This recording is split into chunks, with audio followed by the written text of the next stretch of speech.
YCP హయాంలో జరిగినటువంటి భారీ లిక్కర్ స్కామ్కు సంబంధించి రోజుకొక కీలకమైనటువంటి ఆ స్కామ్ అయితే వెలుగులోకి వస్తుంది.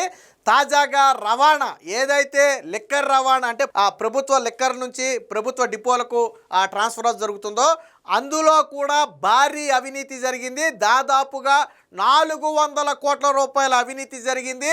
ఆ మొత్తం కూడా రాష్ట్ర ఖజానాకు నష్టం. అంటే రాష్ట్ర ప్రభుత్వానికి రావాల్సిన ఆదాయాన్ని వైసీపీ నాయకులు జేబులో వేసుకున్నారు. దొంగలో ఊళ్ళు పంచుకున్నట్టుగా వైసీపీ నాయకులందరూ కూడా ఈ రవాణా కాంట్రాక్టులు జిల్లాల వారీగా పనిచేసుకుని ఆ 2-3 జిల్లాలు ఒకటిగా చేసుకుని పనిచేసుకుని ఆ డబ్బులు మొత్తం కూడా వాళ్ళు తీసుకున్నారు. ట్విస్ట్ ఏంటంటే జగన్మోహన్ రెడ్డి వచ్చిన కొత్తలో ఈ రవాణా అనేది జాయింట్ కలెక్టర్ల ఆధ్వర్యంలో ఉండేది. వాళ్ళు ఒక వ్యక్తిని ఎంపిక చేసి ఆ కేసుకు 13 రూపాయల చొప్పున చెల్లించేవాళ్ళు. సో ఇలా జాయింట్ కలెక్టర్ ఆధ్వర్యంలో ఎంపిక చేయటం వల్ల వైసీపీకి నష్టం జరుగుతుంది. సో వాస్తవానికి ఇది ఒక పెద్ద స్కామ్ ఇది. సో అందుకని ఏం చేశారంటే ఇక జాయింట్ కలెక్టర్లకు ఆ బాధ్యత తీసేసి రాష్ట్ర స్థాయిలోనే నిర్ణయం జరిగేలాగా ఫస్ట్ మార్పు తెచ్చారు. ఆ తరువాత ఈ కాంట్రాక్ట్లు ఎవరికి కట్టబెట్టారు అంటే రాజు కసిరెడ్డి, ఈ కీలకమైనటువంటి ఈ స్కామ్లో కీలకమైనటువంటి నిందితుడిగా ఉన్న రాజు కసిరెడ్డితో పాటు అతని మిత్రుడు కిరణ్ కుమార్ రెడ్డికి చెందినటువంటి ఒక ముసుగు సంస్థ సిగ్మా లాజిస్టిక్స్ని తెర మీదకి తీసుకొచ్చి ఆ సంస్థకు కట్టబెట్టారు. సరే ఆ సంస్థకైనా 13 రూపాయలు కట్టబెట్టుంటే సరేలే, బయటోడి ఇచ్చే డబ్బులు వాళ్ళు తీసుకుంటారులే పోనీ అని అనుకోవచ్చు. కానీ ఎంత కట్టబెట్టారు తెలుసా? 34 రూపాయలకు కట్టబెట్టారు. అంటే కేసుకు 13 రూపాయలు చెల్లించాల్సిన చోట 34 రూపాయలు, అంటే ఒక్కొక్క కేసుకు అదనంగా 21 రూపాయి చెల్లించారు. దీనివల్ల ఆ 4-5 ఏళ్ల కాలంలో రాష్ట్ర ఖజానాకు వచ్చిన నష్టం ఎంతో తెలుసా? 400 కోట్ల రూపాయలు సుమారు. దీని మీద గత నెల 10వ తారీఖునే కేసు కూడా నమోదు చేయడం జరిగింది. దీన్ని కూడా సిట్కే వదిలేయడం జరిగింది. నిన్నే ఆ సిఎస్ ఆల్రెడీ అది ఉత్తర్వులు కూడా జారీ చేశారు. ఏదైతే లిక్కర్ స్కామ్ను విచారిస్తున్నటువంటి స్పెషల్ ఇన్వెస్టిగేషన్ టీం ఉందో విజయవాడ కమిషనర్ అయినటువంటి రాజశేఖర్ బాబు ఆధ్వర్యంలో ఉందో అదే సిట్టే ఇప్పుడు దీన్ని కూడా విచారించాలని చెప్పి నిన్న చీఫ్ సెక్రటరీ ఉత్తర్వులు కూడా జారీ చేయడం జరిగింది. ఎందుకంటే నిన్న విజిలెన్స్ విభాగం ఈ కుంభకోణాన్ని బయట పెట్టింది. సో ఎవరెవరి పాత్ర ఉంది, ఎవరెవరు దీన్ని పంచుకున్నారు అనేది ఇప్పుడు విచారణలో బయటికి రావాలి. ప్రధానంగా వైసీపీ నేతల పాత్ర ఉంది. పెద్దిరెడ్డి రామచంద్రారెడ్డితో పాటు చెవిరెడ్డి భాస్కర్ రెడ్డితో పాటు మరికొంతమంది ఈ రవాణా స్కామ్ లో ఉండి ఉంటారు అనేది ఇప్పుడు ప్రధానంగా ఉన్నటువంటి అనుమానం. అది విచారణలో బయటకు వస్తుంది అనుకుంటే అది వేరే విషయం. సో దీనికి సంబంధించినటువంటి ఒక వార్త వచ్చింది, ఒకసారి చూద్దాం. మద్యం రవాణాలోనూ మహా దోపిడీ. ఒక్కో కేసు రవాణా ఛార్జీ 13 రూపాయలు, దాన్ని 34 రూపాయలకు పెంచి 200 నుంచి 400 కోట్ల రూపాయలు కొల్లగొట్టిన వైసీపీ నేతలు. రాజు కసిరెడ్డి ముసుగు సంస్థ సిగ్మా లాజిస్టిక్స్ ను ముందు పెట్టి దందా. జగన్ జమానాలో మరొక కుంభకోణం సిఐడిలో కేసు, దాన్ని కూడా సిట్కు అప్పగింత అని చెప్పి సిఐడిలో నమోదైనటువంటి ఈ కేసును ఉమ్మడిగా సిట్టే విచారించాలని చెప్పి నిన్నైతే ఇవ్వడం జరిగింది. జగన్ జమానాలో మద్యం సరఫరా ఆర్డర్ల ద్వారా 1000 కోట్ల రూపాయలు ముడుపులు కొలగొట్టిన వైకాపా ముఠ అప్పట్లో ఏపీఎస్బిసిఎల్ డిపోల నుంచి ప్రభుత్వ దుకాణాలకు మద్యం రవాణా వ్యవహారంలో మరొక కుంభకోణానికి పాల్పడింది. అందులో 200 నుంచి 400 కోట్ల రూపాయలు దోచుకుంది. దొంగలు కలిసి ఊళ్ళు పంచుకున్నట్టుగా వైకాపా ముఖ్య నేతల్లో పలువురు 2-3 జిల్లాలను వంతులేసుకుని మరి దోచేశారు. కొందరు నేతలు వారి సంస్థల పేర్లతోనే ఈ దందా చేయగా మరికొందరు మాత్రం బినామీలను ముందు పెట్టి నడిపించారు. విజిలెన్స్ ఎన్ఫోర్స్మెంట్ విచారణలో ఈ కుంభకోణం గుట్టు వీడింది. ఈ నివేదిక ఆధారంగా ఏపీసీఐడి ఈ నెల 10న కేసు కూడా నమోదు చేసింది. 2020-24 మధ్య ఈ ముఠా మద్యం రవాణా టెండర్లలో రిగ్గింగు, అడ్డగోలు రవాణా ఛార్జీలు పెంచడం, నిబంధనలను ఉల్లంఘించడం ద్వారా ప్రభుత్వ ఖజానాకు 200 నుంచి 400 కోట్ల రూపాయల నష్టం కలిగించిందని చెప్పి సిఐడి అయితే ఒక ఎఫ్ఐఆర్ అయితే పేర్కొంది. ఈ కేసు దర్యాప్తు బాధ్యతను విజయవాడ నగర పోలీస్ కమిషనర్ రాజశేఖర్ బాబు నేతృత్వంలోని సిట్కే అప్పగిస్తూ నిన్న ప్రధాన కార్యదర్శి విజయానంద్ అయితే ఉత్తర్వులు అయితే ఇవ్వడం జరిగింది. సో జేసీల నుంచి లాక్కుని కేంద్రీకృతం చేశారు. నేను ఇందాకే చెప్పా కదా, వాస్తవానికి ఇది జాయింట్ కలెక్టర్ల ఆధ్వర్యంలో ఉండేది ఫస్ట్. సో ఏపీఎస్బిసిఎల్ డిపోల నుంచి ప్రభుత్వ దుకాణాలకు మద్యం సరఫరా చేసే రవాణా కాంట్రాక్టును వైకాపా హయాంలో తొలుత జిల్లా స్థాయిలో జాయింట్ కలెక్టర్లు నేతృత్వంలోని కమిటీ నిర్ణయించేది.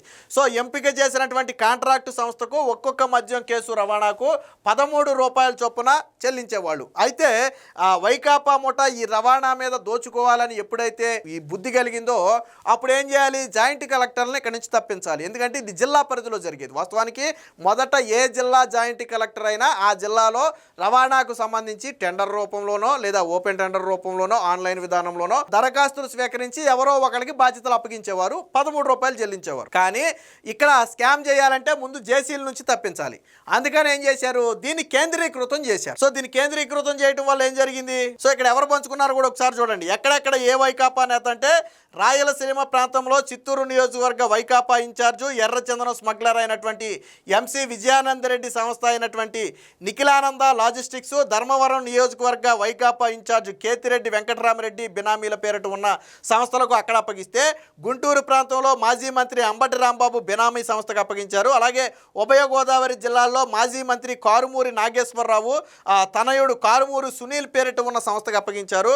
ఉత్తరాంధ్రలో అప్పటి మంత్రి బొత్స సత్యనారాయణ మేనలుడు విజయనగరం జడ్పీ చైర్మన్ అయినటువంటి మజ్జి శ్రీనివాసుకి అనుచరులకు అలాగే బినామీల పేరిట ఉన్న సంస్థలకు రవాణా సబ్ కాంట్రాక్ట్లు ఇచ్చి దోచుకునేలా చేశారు. సో దీనిపై కూటమి ప్రభుత్వం విజిలెన్స్ ఎన్ఫోర్స్మెంట్తో విచారణ చేయించింది. సో అంటే ఒక్కొక్క ప్రాంతాన్ని ఒక్కొక్కడు వంతుల వారీగా పంచుకున్నారు. సో దీని కంటిన్యూషన్ కూడా ఉంది, ఒకసారి చూద్దాం. సో ఇంతకుముందు జేసీల పరిధిలో ఉన్న దాన్ని ఏం చేసిందంటే కేంద్రీకృతం చేసింది. దీంతో ఏపీఎస్బీసీఎల్ స్థాయిలోనే కాంట్రాక్టు ఎంపిక జరిగేలా నిబంధనలు మార్చిందంటే ఇక జాయింట్ కలెక్టర్ల దగ్గర ఆ పవర్ తీసేసి డైరెక్ట్గా వాళ్లే చేతిలో తీసుకున్నారు. అప్పుడే జరిగింది చూడండి. ఈ మద్యం కుంభకోణం కేసులో ప్రధాన నిందితుడు రాజకేశిరెడ్డి A1, అలాగే ప్రధాన అనుచరుడైనటువంటి కిరణ్ కుమార్ రెడ్డి A8, వీళ్ళిద్దరి పరిధిలో ఉన్నటువంటి ముసుగు సంస్థే సిగ్మా లాజిస్టిక్స్. సో దానికి కాంట్రాక్టు దక్కేలాగా ప్రభుత్వమే వాళ్ళది, దందా నడిపేదే వాళ్ళు. సో దానికి కాంట్రాక్ట్ ఇచ్చుకున్నారు. సో ఒక్కో మద్యం కేసుకు 34 రూపాయలు చెల్లించేలా ఒప్పందం చేశారు. వాస్తవానికి సిగ్మాకైనా ఎంత చెల్లించాలి, 13 రూపాయలు చెల్లించాలి లేదా 14 రూపాయలు చెల్లించాలి. కానీ 34 రూపాయలు చెల్లించారంటే అదనంగా చెల్లించాల్సిన దానికి మరొక 3 రెట్లు అదనంగా చెల్లించడానికి ఆ రోజు ఒప్పందం చేసుకున్నారు. ఒక్కో కేసు రవాణాపై 21 రూపాయలు లబ్ధి పొందారు. ఏపీఎస్బీసీఎల్ సిగ్మా లాజిస్టిక్స్ కు మొత్తంగా 450 కోట్ల రూపాయలు చెల్లించింది. తద్వారా ప్రభుత్వ ఖజానాకు భారీగా, అంటే ఈ 450 కోట్ల రూపాయల్లో వాస్తవానికి ఒక 150 కోట్లే అవుద్ది చెల్లించాల్సింది. కానీ పైన అదనంగా ఉన్న ఈ 300 కోట్ల రూపాయలు సుమారు సొమ్ముని వీళ్ళు రేట్లు పెంచడం ద్వారా దోచుకుని జేబులో వేసుకున్నారు. సో ఇదొక భారీ స్కాము. 300 కోట్ల రూపాయల స్కామ్ అనేది చిన్న స్కామ్ ఏం కాదు. సో ఒక్కో ప్రాంతంలో ఒక్కొక్క వైకాపా నేత పాగా మద్యం రవాణా మొత్తాన్ని తమ గుత్తాధిపత్యంలో తెచ్చుకున్న రాజకేశిరెడ్డి అలాగే కిరణ్ కుమార్ రెడ్లు సిగ్మా లాజిస్టిక్స్కు 5% మేర కమిషన్ చెల్లించేవారు. అప్పటి ప్రభుత్వ ఆదేశాల మేరకు వివిధ జిల్లాల్లోని వైకాపా ముఖ్య నేతలు ఆయా ప్రాంతంలోని మద్యం రవాణా సబ్ కాంట్రాక్టులకు ఇచ్చేశారు. తాజాగా నమోదు చేసిన ఎఫ్ఐఆర్లో సిఐడి ఎవరెవరిని నిందితులుగా చేర్చిందో ఎఫ్ఐఆర్ ఇంకా వెలుగులోకి రాలేదు. ప్రస్తుతానికి దాన్ని సీక్రెట్గా ఉంచి ఆ సిట్ అయితే విచారణ చేస్తుంది. సో అంటే గతంలో ఈ మద్యం అంటే మద్యం కుంభకోణం అంటే మనం ఇప్పటివరకు మాట్లాడుకుంది ముడుపుల కుంభకోణమే, కానీ రవాణా కూడా కుంభకోణమే.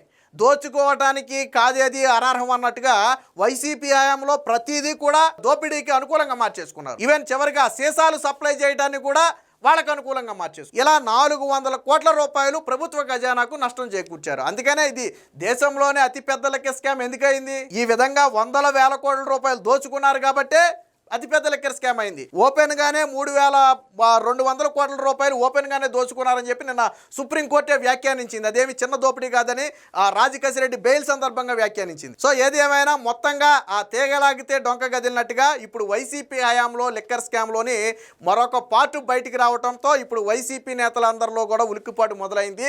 ఆ సిట్టు ఎవరిని విచారిస్తుంది, ఎవరిని రమ్మంటుంది, ఎటువంటి ఆధారాలు సేకరిస్తుంది, ఇది మళ్ళీ ఎవరి మెడకు చుట్టుకుంటుంది అనే భయం ఇప్పుడు వైసీపీ నేతల్లో అయితే స్పష్టంగా ఉంది.